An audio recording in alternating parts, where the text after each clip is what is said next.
Yeah, I know. People have been making this prediction for quite a number of years now.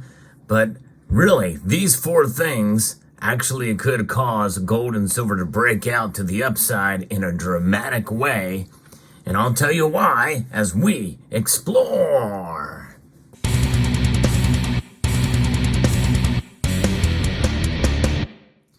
I cannot stress enough how often this has been predicted. You know, this is one of those things where it's almost like falling on deaf ears at this point because, well, it's so commonplace, like the boy who cried wolf. But when the wolf finally comes, well, not a lot of people are really all that interested or concerned. And this is why videos like this are kind of tough to make. But the reason why I'm making this video is to bring home the point that we are at a crossroads and at a point where we've not been before economically. At least it's been a long time, and it's certainly not in the way that it's happening right now. There are certain factors in the economy right now, before these four things really blow up, that certainly could turn the needle for gold and silver. And I'm going to be referencing a piece here from the Wall Street Journal that talks about four things that could send us into a tailspin in the economy. Now, that kind of thing alone does not necessarily mean that gold and silver are going to just explode in price. But I think that given what we're seeing in the backdrop of this, we could see it move up. And I'm going to talk a little bit more about that and why it's so important to have precious metals in your portfolio later in the video. So stay tuned, regardless of what the price does. The U.S. economy has sailed through some rough currents already this year. We know that. But there's a convergence of hazards that threaten to create even more turbulence. So what are these four things? Well, right now they're saying that the auto worker strike could broaden and become kind of like the writer's strike in Hollywood, which would have much more dramatic impact on the economy than the Hollywood strike.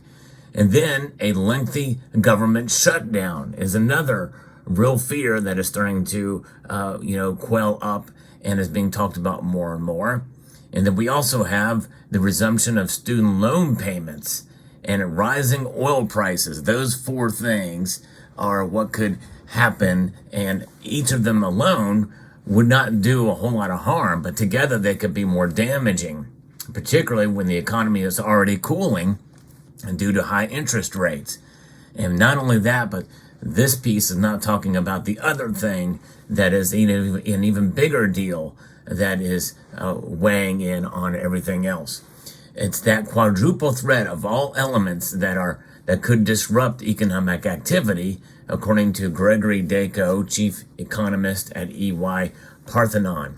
Many analysts expect slower economic growth this fall, but not a recession this year. Now they are saying that we could see it next year, but Dacko forecasts economic growth to slow sharply to a 0.6% annual rate in the fourth quarter this year, from an expected 3.5% gain during the current quarter.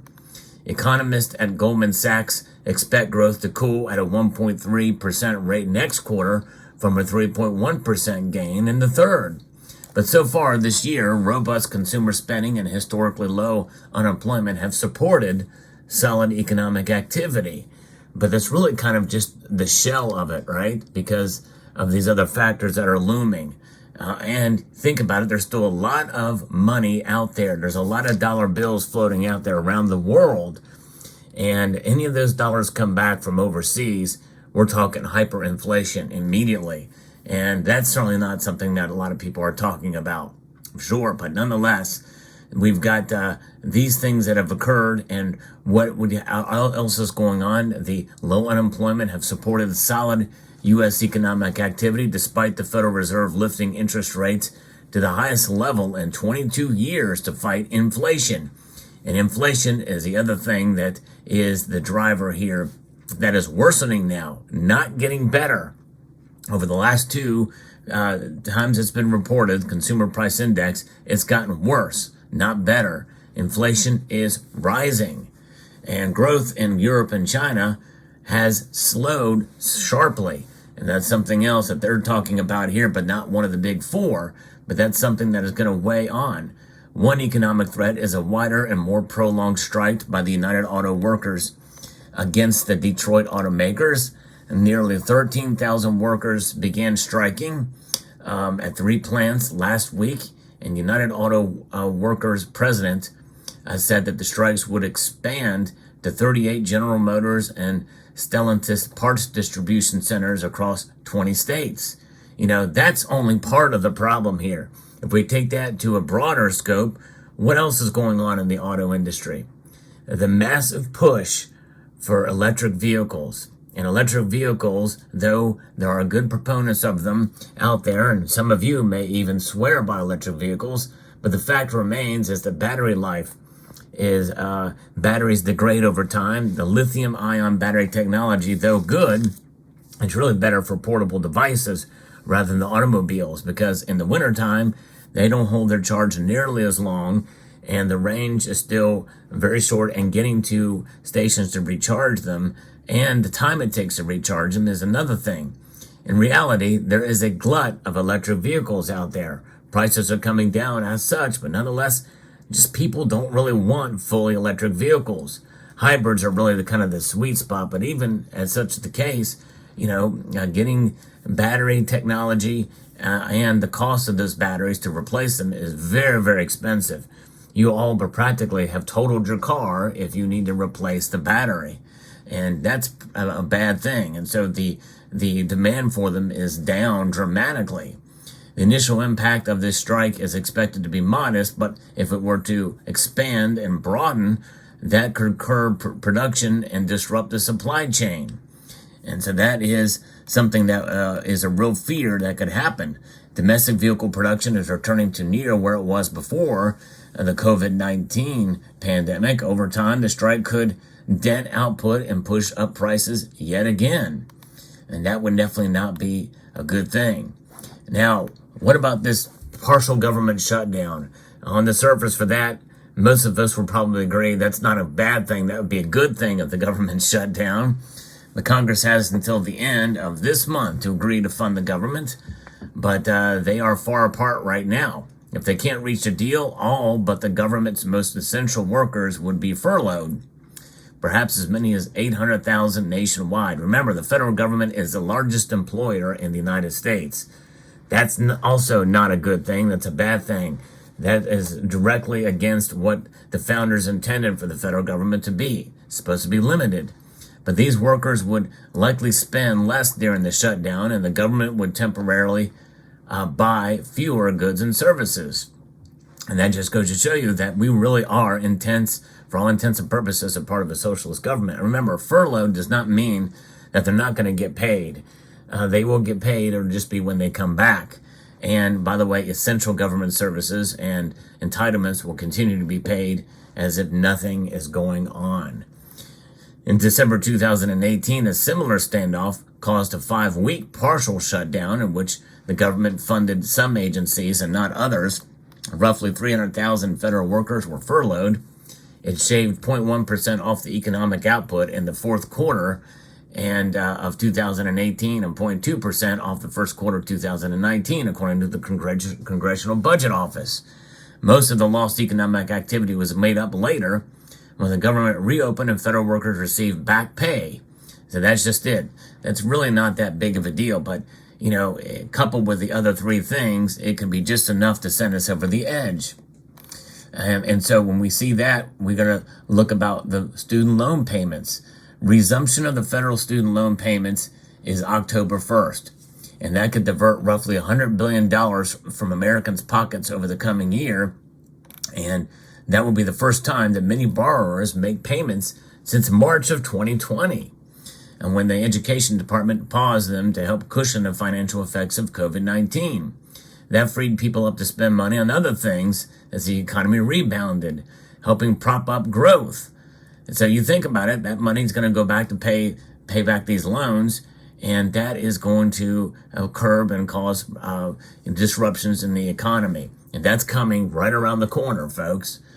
And so now we have higher gasoline prices, higher oil prices will add to the pressure. Brent crude oil prices have hovered above $90 a barrel for the past couple of days, up from just above 70 this summer. So gasoline prices have jumped. We've all noticed it. And that is what is part of what is causing these higher inflation numbers as well, too. Fuel cost and food costs and the like. But, the bottom line is what is causing inflation. The printing of these. And even though we pull back on printing money, in fact, the U.S. M2 money supply has shrunk slightly. There's still a lot of cash out there. A lot of cash out there for sure. And nonetheless, tightening really has been marginal at best. Interest rates going up, that is going to weigh down on it. But inflation is persistent and growing. And this is what happens if the strike, government shutdown, resumption of student loan payments, higher long-term rates, and an oil shock.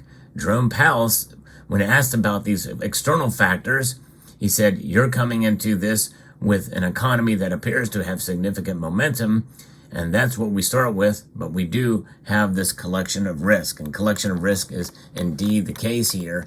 And with high inflation already where it is, people are going to run to the safety of something else rather than cash if there is a dramatic downturn, especially weighing on these things. They're no longer going to trust the dollar as much. I've outlined as such in a previous video about gold and based off of a crime, and how gold essentially is where people turn to after bank shutdowns. If we see more banks shut down as well too, which is something that the Wall Street Journal is not even talking about here, that could send more and more people to gold and silver. And more people will put faith in gold and silver and less so in cash. For the first time during the beginning or even the threat of a recession or slowing economic activity, and those four things coupled together, especially if we add a fifth in there, it's game over for the dollar. People putting faith in the dollar, and it's game on for gold and silver. They're going to rise in price, and I think fairly quickly too, to the point where I think they could soar. It's a perfect storm, I think, for it to happen because they've gone everywhere else. They've run to the safety of cash before. Cash no longer provides the safety that it once had. There's only one way to go. History is the guide, gold and silver. So that's why I think that this could happen this time, and why it's profound, and why I don't bring this video to you lightly. Let me know what your thoughts are in the comment section down below. Hope you found this video informative, insightful, and educational. I'd like to extend a multitude of gratitude to you all for watching, and to encourage you to please rate, share, comment, and subscribe.